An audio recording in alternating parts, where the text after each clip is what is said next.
இந்த எழுச்சி மிகு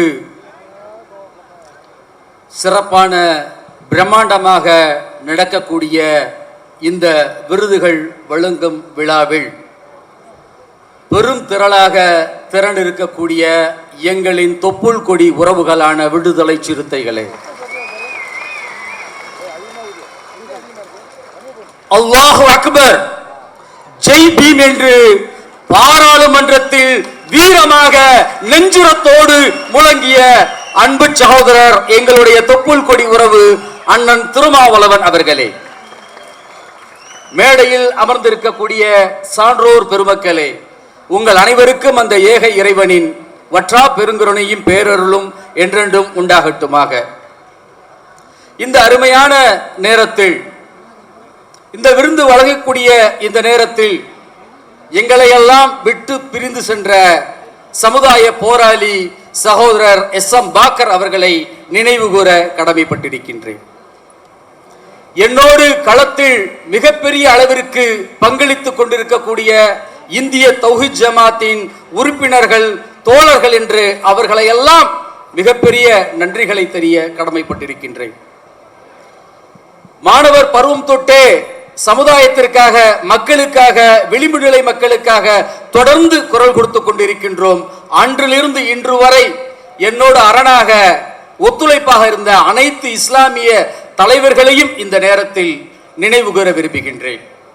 அதை விட முக்கியமாக இந்த அருமையான நேரத்தில் ஆட்சியிலும் அதிகாரத்திலும் பங்கு பெற்றிருக்கக்கூடிய விடுதலை சிறுத்தைகள் இந்த நேரத்தில் காயிதே மில்லத் பிறை விருதை எனக்கு தேர்ந்தெடுத்ததற்கு மிகப்பெரிய நெஞ்சார்ந்த நன்றிகளை அண்ணன் திருமாவளவன் அவர்களுக்கும் முன்னணி தலைவர்களுக்கும் தெரிவித்துக் கொள்ள விரும்புகின்றேன். ஏறக்குறைய DPIல இருந்த காலத்தில் இருந்தே விடுதலை சிறுத்தைகளுக்குமான எனக்குமான நட்பு தொடர்ச்சியாக மதுரையில் ஆரம்பித்த நட்பு.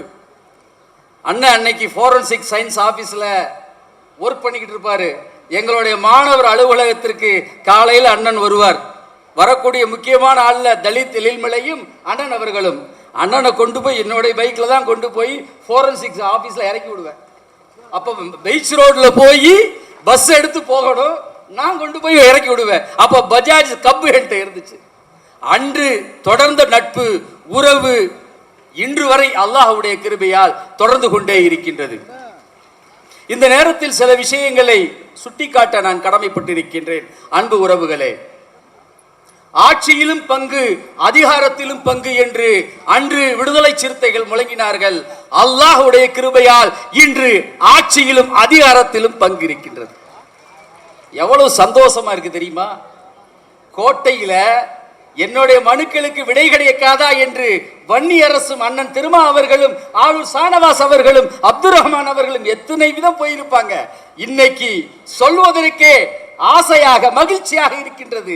மாண்புமிகு சமூக நீதித்துறை அமைச்சர் வன்னி அரசு எப்படி இருக்கு?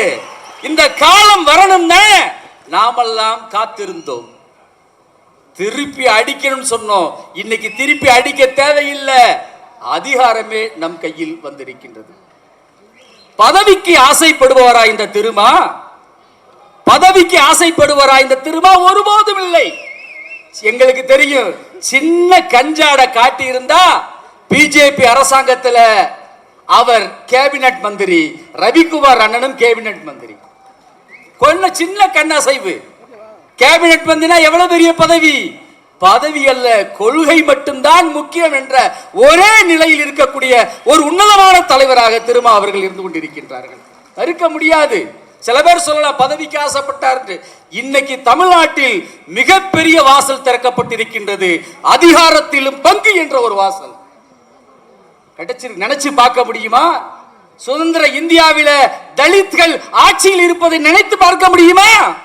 சொல்லுவாங்க, கட்சியிலாம் தலித்கள் ஆட்சியில தானே இருந்தாங்க, அமைச்சராகத்தானே இருந்தார்கள் என்று சொல்வார்கள். விடுதலை சிறுத்தைகளுக்கு கிடைத்த அமைச்சர் பதவி ஒரு சமுதாயத்திற்கே கிடைத்த அமைச்சர் பதவி, ஒரு தனி நபருக்கு கிடைத்த அமைச்சர் பதவி அல்ல. விளிம்பு நிலையில் தினமும் செத்து சுண்ணாம்பான இந்த சமுதாயம் இன்று அமைச்சராக இருக்கின்றது. இன்ஷா அல்லாஹ் வரும் முதலமைச்சராக கூடிய வாய்ப்பும் அண்ணன் திருமா அவர்களுக்கு வரும். நாம் பிரார்த்தனை செய்வோம். ஏன் அவர் துணை முதலமைச்சராக தான் இருக்கணும் நீங்க கேக்குறீங்களா? முதலமைச்சரே ஆகக்கூடிய பாக்கியத்தை ரப்பு அல்லாஹ் அண்ணன் அவர்களுக்கு தருவார். மறுக்க முடியாது. வரும், கனவு காண்போம், கண்டிப்பாக ஒரு நிலை வரும். இன்னைக்கு நமக்கான வாய்ப்பு மிகப்பெரிய வெற்றியாக இங்கு அமைந்திருக்கின்றது. இந்திய தௌஹீத் ஜமாத் என்ற அமைப்பு அண்ணன் திருமா அவர்கள் டாக்டரேட் வாங்கினோன எல்லா இஸ்லாமிய தலைவர்களையும் அழைத்து ஒரு மிக பிரம்மாண்டமாக, தலைவர்கள் மட்டுமல்ல களத்தில் இருக்கக்கூடிய இஸ்லாமிய போராளிகளை எல்லாம் அழைத்து ஒரு நட்சத்திர விடுதியில் மிக பிரம்மாண்டமான உணவு ஏற்பாடு பண்ணி அவருக்கான சிறப்பை இந்திய தௌஹீத் ஜமாத் என்ற அமைப்பு செய்தது என்பதையும் இந்த நேரத்தில் சுட்டிக்காட்ட கடமைப்பட்டிருக்கின்றேன். அதே நேரத்தில் எங்களுக்கான கோரிக்கை இருந்து கொண்டிருக்கின்றது. தற்போது நீங்கள் ஆட்சியிலும் இருக்கின்றீர்கள், அதிகாரத்திலும் இருக்கின்றீர்கள், பல கோரிக்கைகள் இருக்கின்றது. கம்யூனிஸ்ட் தலைவர் அவர்களும் இருக்கின்றார்கள், நீங்களும் அதிகாரத்தில் இருக்கின்றீர்கள். இந்த நேரத்தில் எங்கள் கோரிக்கை 3.5% இடஒதுக்கீடுக்காக கடுமையாக உழைத்தோம், கிடைத்திருந்தது. நாங்கள் கேட்டது 3.5% இடஒதுக்கீடு அல்ல, இஸ்லாமியர்களுக்கு 7% இடஒதுக்கீடு வேண்டும் என்று தொடர்ச்சியாக குரல் கொடுத்திருக்கின்றோம். கண்டிப்பாக அண்ணன் திருமா அவர்களும் வன்னிய அரசு அவர்களும் ஈடுபட்டு அந்த உரிமையை பெற்றுத்தர வேண்டும். கால் நூற்றாண்டாக சிறையில் முஸ்லிம்கள் வாடிக்கொண்டிருக்கின்றார்கள். தமிழக சிறையில் கால் நூற்றாண்டு செத்து சின்ன பின்னமாக கொண்டிருக்கின்றார்கள். அவர்கள் முழுமையாக பொது மன்னிப்பில் விடுதலை செய்யப்பட வேண்டும். அதற்கான முயற்சியையும் அண்ணன் அவர்கள் எடுக்க வேண்டும். இஸ்லாமிய வியாபாரிகள் எல்லாம் குறு வியாபாரியாக, சிறு வியாபாரியாக, சாலையோர வியாபாரிகளாக இருந்து கொண்டிருக்கின்றார்கள். பேங்குக்கு போறதில்ல, பேங்குக்கு போய் காசு வாங்கினா வட்டி அப்படின்னு போறதில்ல, பேங்குக்கு போய் பொருளை கூட அடமானம் வைக்கிறது இல்ல. இந்த சூழலில் வட்டி இல்லாத வங்கி முறை தமிழ்நாட்டில் அமைக்க வேண்டும் என்று பல ஆண்டுகளாக நாங்கள் குரல் கொடுத்து கொண்டிருக்கின்றோம். கண்டிப்பாக ஆட்சியிலும் அதிகாரத்திலும் பங்கேற்கக்கூடிய நீங்கள் அதை வென்று எங்களுக்கு தர வேண்டும். இறுதியாக ஒரு கோரிக்கை, இஸ்லாத்தை வாழ்வியலாக தழுவக்கூடிய பல தோழர்கள் வந்து கொண்டிருக்கிறார்கள் இஸ்லாத்தில். அவர்களுக்கும் சென்றைய அரசு 3.5% இடஒதுக்கீட்டில் தந்தது. ஆனால் தற்போது வந்திருக்கின்றாரே மதுரையில் ஒரு ஜட்ஜ், ஒரு நீதிபதி, அவர் இந்த 3.5% எப்படின்னா தலித்கள் இஸ்லாத்திற்கு வந்தாலும், பிற்படுத்தப்பட்ட மக்கள் இஸ்லாத்துக்கு வந்தாலும் அவர்களுக்கு 3.5% இடஒதுக்கீடு இருந்தது. இப்ப அதையும் தடை செய்யக்கூடிய மோசமான தீர்ப்பு வந்திருக்கின்றது.